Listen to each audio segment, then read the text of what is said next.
Hey, welcome to Mikey's Video Game Madness. Today we're playing Darkstalkers Resurrection for the PlayStation 3. It's also available for the Xbox 360. I wouldn't be surprised if it was also on PC. Basically, this is a remixed version of Darkstalkers. I imagine 2 and 3. I don't know the series all that well, to be perfectly honest with you. I really like the third game. That game was simply called Darkstalkers 3, so that's how I know it's the third one. But the other ones had different names, and they're called different things in Japan. And I think it might have been like a Street Fighter Alpha 2 type deal, where the game was pretty much a updated version, the sequel I mean. And so basically these games are like a horror themed Street Fighter type game. Right now we're playing as a zombie against a Yeti, and I don't know any of the moves. I'm not that familiar with the characters. I haven't really played these games in a very long time. I really liked Darkstalkers 3 on the PlayStation 1, and that's actually available on the PlayStation 3's PSN network, as well as these aren't physical copies. There might be a physical copy overseas, I don't know. I like this game enough to get a digital copy of, but I really have no intentions of getting a physical copy unless I came across Darkstalkers 3 on the PlayStation 1, and it would probably be missing some frames of animation. The PlayStation 1 wasn't known for its sprite work. I think the version of Darkstalkers 3, I don't remember what it's called in Japan. I actually saw Mark Bustler's review of this particular game and then his Darkstalkers 3 review quite some time ago, and he actually covered the Japanese Saturn version. And if I'm not mistaken, I think he said that the Saturn version actually required the 4 megabyte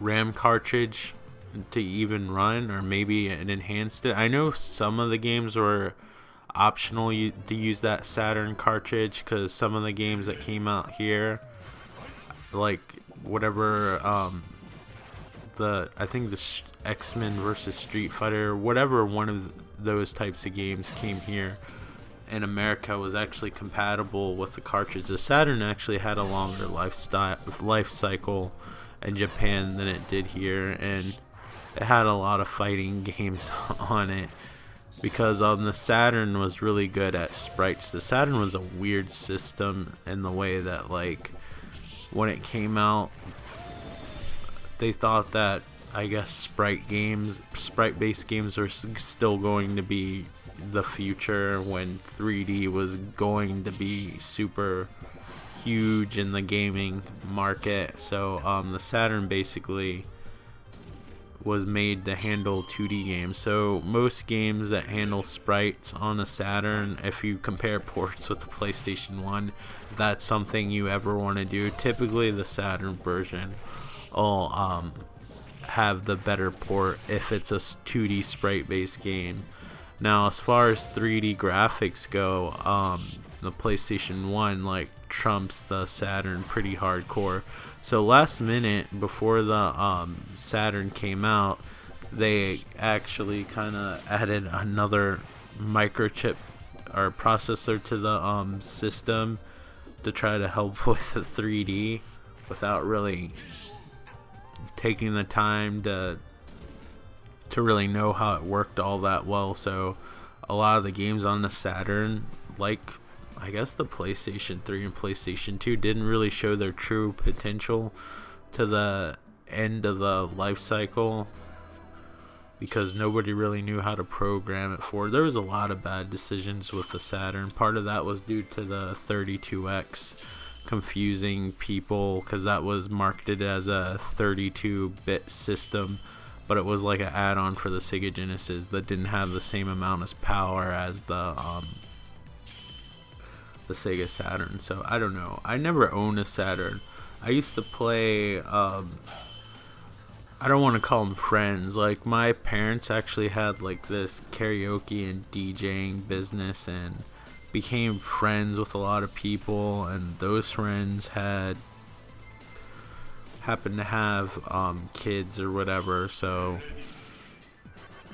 me and my sister were sometimes kind of forced to be friends with these other people. And I guess my parents happened to mention that I was in video games, and maybe the other kid was in video games, so he brought a Sega Saturn over. So I played a lot of that.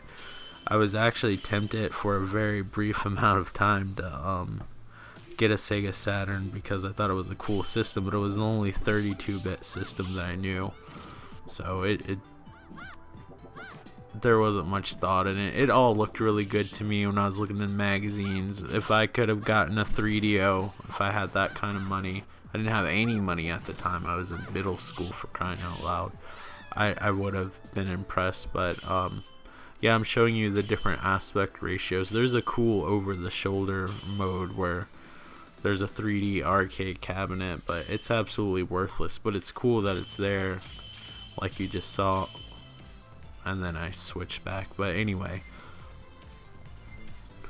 yeah, there's a cool over the shoulder mode, and it's cool that they rendered like a 3D cabinet, but it really serves no purpose but to kind of just show off its graphical fidelity. So we were playing, I guess, the original Darkstalkers or Darkstalkers 2. It was Night Warriors. I don't know if that's Darkstalkers 1 or 2. It might be the second one. I don't know how it goes. I just know I played Darkstalkers 3 on the PlayStation 1 and absolutely liked it for whatever reason, even though I'm sure it was a gimped port, and I kept on. The only thing you could do is play the fighting game, and I might have got my sister to play a few rounds with me, but I was the only person that really played it. So you had the incentive to keep on beating the game to unlock artwork, and I think this game has the same feature, but this is showing you the 3D cabinet. That's one thing I missed in this particular port. They have the intros that you can look at separately, but I missed the intros kind of playing on its own. Like when you have like an arcade perfect port, at least graphic wise, because the interface is nothing like the arcade. Like, I kind of like it, like, if I'm not playing the game, that it kind of goes in the demo mode and shows its opening. And I always like Capcom's art style during this time. And probably between the Street Fighter 2 and this generation, I liked Capcom's artwork the most. I think the animation and everything in the Street Fighter games that come out, like Street Fighter 4 and now Street Fighter 5, look really cool, but I don't like the way they draw their characters as much anymore as far as the conceptual artwork goes. I kind of like that classic. The actual in-game graphics aren't as detailed, but when you look at like some of the artwork and it shows more in like the cutscenes and stuff like that, I really like the pen and ink watercolored styles, and there's a little bit of shading. I don't know, it's just personal preference, but playing Night Warriors or whatever it's called versus Darkstalkers 3, there's a huge difference in the way the game feels. This werewolf is so difficult. I had the first game on automatic blocking. I've come to find out that it's actually easier to not use it. I'm playing as Lilith, whose moves are pretty similar to Morgan's.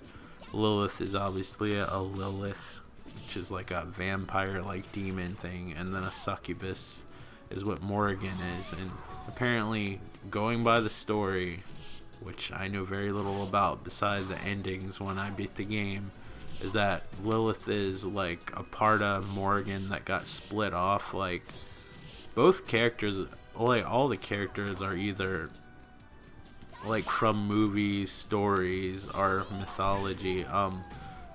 Lilith was actually in parts of the Bible that weren't actually used in the final product or whatever. Like, you know, like some of the scrolls and stuff that they took. sorry if I'm not using the proper terminology. I never like talking about this stuff, but we're talking about a creature that wasn't. I'm trying to tell you like where Lilith came from originally, but yeah, she was part of like, she was like mentioned on like some of the scrolls that they would take and eventually convert into the Bible, and she wasn't really mentioned like if you got like the King James version, as far as I know, like, because I mean, I don't know, a lot of people added to it. I don't want to get too far into it, but that's where Lilith actually came from. I think she was like originally like in the Genesis era of the Bible, if she was inserted back in. There's actually like a version of the Bible in some part of Africa that like has a lot of the stuff that people don't have in their version of the Bible today, that they still left in it, and I believe Lilith would probably be one of the parts. Offhand, I can't remember what her role was. That's something you need to do research on your own. This is obviously a gaming channel, and I don't want to give the wrong information or say the wrong thing or even really talk about it, because I don't want to alienate anyone. But yeah, so there's a bunch of characters. I don't know what the hell Felicia is. I give credit to whatever girl cosplays as cosplays as her, because I've seen it before, and you have to be pretty brave. I don't know why. I'm sure if this was on one of those feminist frequency videos, I'm sure that she would be one of the main characters to be brought up. But like a lot of the female mythological creatures were always like had like some sort of seduction against men. I don't know where the bee woman came from either. Darkstalkers 3 has a lot of odd characters in it that I don't know what their origins are, but I think it's a very fun game. If you like the Street Fighter games, I would definitely play this. I don't know any of the moves. Lilith and Morgan are easy to use, because I think Lilith has been in a handful of Marvel vs. Capcom games. I think she was in Marvel vs. Capcom 2 at least. Morgan's been in almost every single one. Morgan's moves are fairly easy because she controls basically like Ryu, and if you ever played Street Fighter, like that's usually one of the first characters moves that you learn. And there's, in a Capcom game, there's usually at least one character that has moves like Street Fighter, and Lilith and Morgan control almost exactly the same, although Morgan's powers seem to be a little bit stronger or whatever. But yeah, Morgan's a succubus, which I can tell you a little bit about. They're basically like a demon that sleeps with a man in his dreams and basically drains him of his energy and takes his soul. Real nice stuff. If you ever saw South Park, there was actually an episode of South Park where the chef was seeing a succubus and she was slowly like draining his soul and stuff like that. Or there's succubus in Castlevania. Like, so they've been ingrained in like a lot of fiction and mythology and stuff like that, and I just think it's a cool game.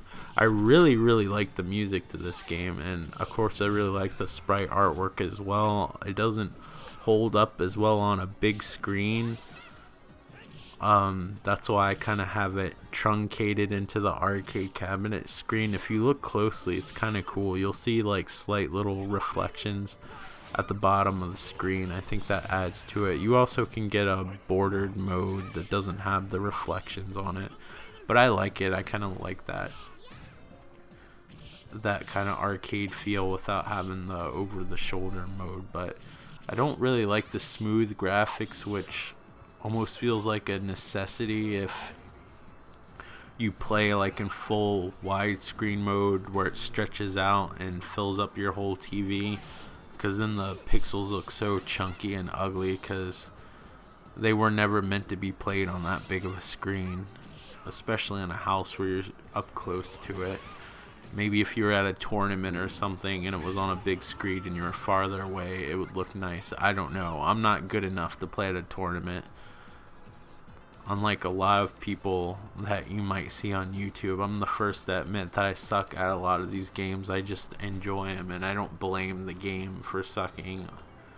I know, shocker.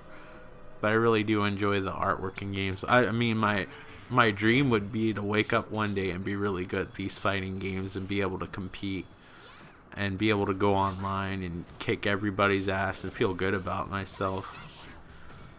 Curious if that would change me, because I don't talk shit now, but if I was really good at a game, I wonder if I'd talk shit. I don't think I would, but who knows.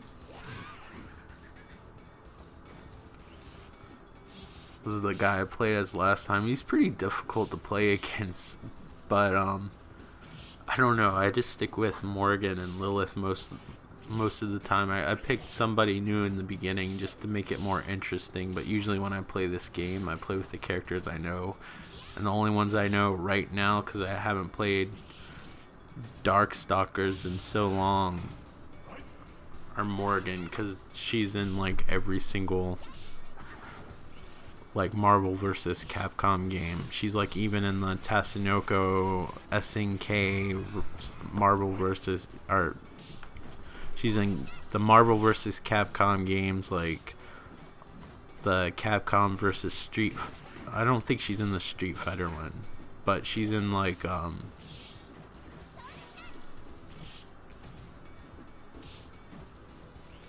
wasn't there like a Capcom versus Marvel Super? There's so many of them. But anyone that wasn't just strictly Street Fighter, she's been in, including the Tatsunoko and the SNK ones, and basically all three of the Marvel versus Capcom games. I don't know how many times I'm gonna say that. Probably enough where you're tired of hearing about it. But I wanted to get a video done. These videos are like therapy to me.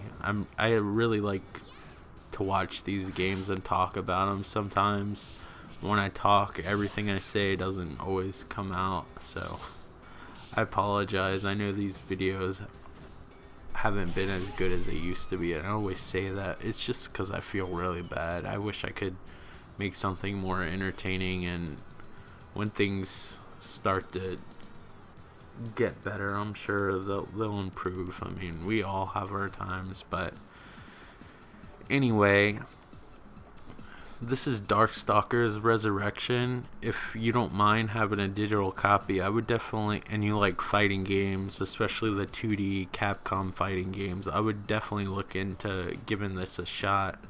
I would definitely recommend the Darkstalkers 3 PlayStation 1 disc. It might not have all the frames of animation, but I remember absolutely loving it. And if I saw it today, even though I own this, I would pick it up just because I nostalgically remember that specific version. Thank you guys so much for watching and dealing with me not always being on the ball with commentary. Take care, guys. See you on the next video. Bye. If you want to, like, comment, and subscribe! Thanks for watching!